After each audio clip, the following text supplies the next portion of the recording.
Friends, welcome to learning academy Kannada YouTube channel. ಮೊದಲು ಬಾರಿ ನಮ್ಮೊಂದು YouTube channel ನೋಡ್ತಾ ಇದ್ದರೆ ಅಥವಾ ಇಲ್ಲಿವರೆಗೂ ಸಬ್ಸ್ಕ್ರೈಬ್ ಮಾಡದೇ ಇದ್ದರೆ ಸಬ್ಸ್ಕ್ರೈಬ್ ಮಾಡಿ ಮತ್ತು ಸಪೋರ್ಟ್ ಮಾಡಿ ಅಂತ ಹೇಳ್ತಾ, ಇವತ್ತಿನ ಒಂದು ವಿಡಿಯೋ ಬಂದುಬಿಟ್ಟು ಏನಪ್ಪ ಅಂತಂತಂದರೆ ಕೆ ಎಸ್ ಪಿಯಲ್ಲಿ ಆಗುವಂತಹ KISF ಮತ್ತು KSRP ಮತ್ತು ಸಿವಿಲ್ ಏನು ಪೊಲೀಸ್ ಕಾನ್ಸ್ಟೇಬಲ್ ಹುದ್ದೆಗಳಿವೆ, ಅವುಗಳ ಸಂಬಂಧಿಸಿರುವಂಥ ಕೆಲವೊಂದು ಬದಲಾವಣೆಯನ್ನು ಮಾಡಿ ಈಗ ಕರ್ನಾಟಕ ಸರ್ಕಾರವೇ ಏನು ಮಾಡಿದೆ ಅಂತಂತಂದರೆ ಒಂದು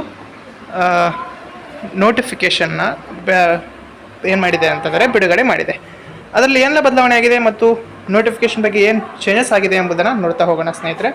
ಈ ವಿಡಿಯೋದಲ್ಲಿ ಬಂದ್ಬಿಟ್ಟು ಪೊಲೀಸ್ ಇಲಾಖೆಯಲ್ಲಿರುವಂತಹ ನೋಡಿ, ಪೊಲೀಸ್ ಇಲಾಖೆಯಲ್ಲಿರುವಂತಹ ಪೊಲೀಸ್ ಕಾನ್ಸ್ಟೇಬಲ್ ಪ್ರಸ್ತುತ ನಿಗದಿಪಡಿಸಲಾಗಿರುವಂಥ ಗರಿಷ್ಠ ವಯೋಮಿತಿ ಸಡಿಲಿಕೆ ನೀಡುವಂತೆ ಪೊಲೀಸ್ ಕಾನ್ಸ್ಟೇಬಲ್ ಇಲ್ಲಿ ಪ್ರಮುಖವಾಗಿ ಏನಪ್ಪ ಅಂತಂತಂದರೆ ಪೊಲೀಸ್ ಕಾನ್ಸ್ಟೇಬಲ್ ಹುದ್ದೆಗಳಿಗೆ ರಾಜ್ಯಗಳಲ್ಲಿನ ಪೊಲೀಸ್ ಕಾನ್ಸ್ಟೇಬಲ್ ಹುದ್ದೆಗಳಿಗೆ ಗರಿಷ್ಠ ವಯೋಮಿತಿಗಳನ್ನು ಏನಪ್ಪ ಅಂತಂತಂದರೆ ಹೆಚ್ಚಿಸ್ಬೇಕಂತೇಳಿ ಅರ್ಜಿಯನ್ನು ಸ್ವೀಕರಿಸಿರ್ತಾರೆ. ಹೌದಾ? ಇಲ್ಲಿ ಪ್ರಮುಖ ಏನು PSI ಆಗಿರ್ಬೋದು, DSI ಆಗಿರ್ಬೋದು ಮತ್ತು ಪೊಲೀಸ್ ಕಾನ್ಸ್ಟೇಬಲ್ ಹುದ್ದೆಗಳಿಗೆ ಏನೋ ವಯೋಮಿತಿ ಹೆಚ್ಚಿಸ್ಬೇಕಂತೇಳಿ ಏನು ಮಾಡಿದ್ರಲ್ಲ, ಅದರ ಬಗ್ಗೆ ಒಂದು ಪರಿಷ್ಕರಿಸಿ ಒಂದು ಪ್ರಸ್ತಾವನೆಯನ್ನು ಸಲ್ಲಿಸಿ ಮತ್ತು ಒಂದು ನೋಟಿಸನ್ನು ಬಿಡುಗಡೆ ಮಾಡಿದ್ದಾರೆ. ಯಾರು? ಈ ಒಂದು ಕರ್ನಾಟಕ ಒಂದು ಪೊಲೀಸ್ ಇಲಾಖೆ ವತಿಯಿಂದ. ಹೌದಾ?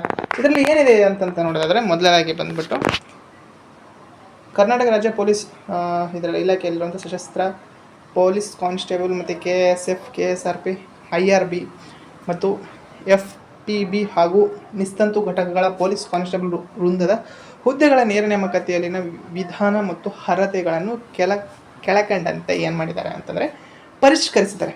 ಇದರಲ್ಲಿ ಏನೆಲ್ಲ ಪರಿಷ್ಕರಿಸಿದ್ದಾರೆ ಅಂತಂದರೆ ಬರೀ ಏಜ್ ಅಷ್ಟೇ ಅಲ್ಲ, ಕೆಲವೊಂದು ನೇಮಕಾತಿಯನ್ನು ಇದನ್ನು ಸಹ ಚೇಂಜ್ ಮಾಡಿದ್ದಾರೆ. ಇಲ್ಲಿ ಬಂದ್ಬಿಟ್ಟು ಏನಪ್ಪ ಅಂತಂತಂದರೆ ಅದರ್ಸ್ ಬಂದ್ಬಿಟ್ಟು 18ರಿಂದ 28 ವರ್ಷ ಇರಬೇಕು. SC ಮತ್ತು OBC ಅವರಿಗೆ 18ರಿಂದ 30 ಏಜ್ವರೆಗೂ ನೀವು ಅಪ್ಲೈನ ಮಾಡಬಹುದು. ಮತ್ತು ಫಾರೆಸ್ಟ್ ಟ್ರೈಬ್ಸ್ ಏನಿರ್ತಾರೆ ಅವರು 18ರಿಂದ 33ರವರೆಗೆ ಅರ್ಜಿಯನ್ನು ಸಲ್ಲಿಸ್ಬೋದು. ಈ ರೀತಿಯಾಗಿ ಒಂದು ಪರಿಷ್ಕರಿಸಿ ಆದೇಶವನ್ನು ಹೊರಡಿಸಿರ್ತಾರೆ. ಹೌದಾ? ಮತ್ತು ಮೆಡಿಕಲ್ ಎಕ್ಸಾಮಿನೇಷನ್ ಬಗ್ಗೆಯೂ ಸಹ ಕೆಲವೊಂದು ಬದಲಾವಣೆಯನ್ನು ಮಾಡಿರುವಂಥದ್ದನ್ನು ನೀವು ಗಮನಿಸ್ಬೋದು ಸ್ನೇಹಿತರೆ. ಹೌದಾ? ಎಲ್ಲ ಒಂದು ಬದಲಾವಣೆಯನ್ನು ಮಾಡಿ ಅವ್ರು ಏನು ಮಾಡಿದ್ದಾರೆ ಅಂತಂತಂದರೆ ಪರಿಷ್ಕರಿಸಿ ಒಂದು ನೋಟಿಸನ್ನು ಬಿಡುಗಡೆ ಮಾಡಿದ್ದಾರೆ. ಹೌದಾ? ಈ ಒಂದು ಏಜ್ ಮಧ್ಯೆ ಇದ್ದಂಥ ಪ್ರತಿಯೊಬ್ಬರು ಸಹ ಮತ್ತೆ ಪೊಲೀಸ್ ಕಾನ್ಸ್ಟೇಬಲ್ ಹುದ್ದೆಗೆ ಏನು ಮಾಡ್ಬೋದು ಅಂತಂತಂದರೆ ಅರ್ಜಿಯನ್ನು ಸಲ್ಲಿಸ್ಬೋದಾಗಿರ್ತದೆ. ಹಾಗಾಗಿ ಇದು ಇವತ್ತು ಬಂದಿರುವಂತಹ ಒಂದು ಅಪ್ಡೇಟ್ ಆಗಿತ್ತು. ಆ ಅಪ್ಡೇಟನ್ನು ನಿಮಗೆ ಹೇಳಬೇಕಾಗಿತ್ತು, ಹಾಗಾಗಿ ನಾನು ಹೇಳಿದ್ದೀನಿ ಸ್ನೇಹಿತರೆ. ಈ ನೋಟಿಫಿಕೇಷನ್ ಯಾವಾಗ ಬರ್ಬೋದು ಅಂತಂತಂದರೆ ಎಕ್ಸ್ಪೆಕ್ಟೆಡ್ ಆಗಿ ಇನ್ನೂ ಸಹ ಒಳ ಮೀಸಲಾತಿ ಇನ್ನೂ ಜಾರಿಗೆ ಮಾಡಿಲ್ಲ. ಯಾವಾಗ ಮಾಡ್ತಾರೋ ಅದು ಕರ್ನಾಟಕ ಸರ್ಕಾರಕ್ಕೆ ಗೊತ್ತು. ಅದು ಆದ ನಂತರ ನೋಟಿಫಿಕೇಷನ್ ಖಂಡಿತ ಆಗುತ್ತೆ. ನೋಟಿಫಿಕೇಷನ್ ಆದ ತಕ್ಷಣವೇ ನಾನು ನಿಮಗೆ ಇನ್ಫಾರ್ಮೇಷನ್ ತಿಳಿಸ್ತೀವಿ ಅಂತ ಹೇಳ್ತಾ, ಇದು ಇವತ್ತಿನ ವಿಡಿಯೋ ಆಗಿತ್ತು ಸ್ನೇಹಿತರೆ. ವಿಡಿಯೋ ಇಷ್ಟ ಲೈಕ್ ಮಾಡಿ, ಶೇರ್ ಮಾಡಿ ಮತ್ತು ತಪ್ಪದೆ ಸಬ್ಸ್ಕ್ರೈಬ್ ಮಾಡಿ ಅಂತ ಹೇಳ್ತಾ ವಿಡಿಯೋ ಇಷ್ಟ ಆಗಿದೆ. Thanks for watching.